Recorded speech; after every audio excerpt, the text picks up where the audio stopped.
बरोबर आहे. शांतीनगरचा आरोपी इथं पांढऱ्याजवळ बसायला आला ताजनगरला. ताजनगरचा एका चर्चा करत असताना एका आरोपीकडे पिस्टल असल्याची माहिती मिळाली. मग त्यांना पिस्टल ते हवं होतं. त्यांनी त्या ठिकाणी 15,000 रुपये दिला होता आरोपी सईद जाफरेंनी. तो राहणारा शांतीनगरचा आहे. त्याच्यानंतर त्याचा जो इरादा होता तो इरादा चेंज झाला. त्याचे वडील मरण पावले. त्याच्यानंतर तो सौदा कॅन्सल करण्याची तयारीत होता.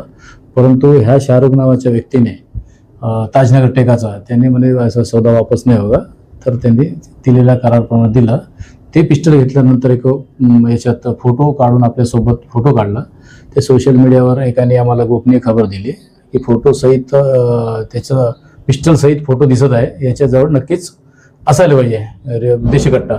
त्या अंदाजावरून आमचे मुकेश यादवची टीम त्याला ताब्यात घेऊन विचारपूस केली आणि त्याच्याकडून पिस्टल रिकव्हरी करण्यात यश मिळालं. त्याच्यानंतर पिस्टल कोणाकडून घेतलं तर ताजनगर टेका शाहरुख खान याच्याजवळून घेतल्याची निष्पन्न झाले. दोन्ही आरोपींना अटक करण्यात आले. पिशारमध्ये आहेत आरोपी.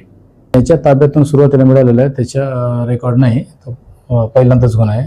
ज्याच्याकडून घेतलं त्याच्यावर 2022मध्ये 325चा गुन्हा आहे. क्राईम ब्रांचने रेड केलेली आहे. यशोधराला गुन्हा दाखल आहे.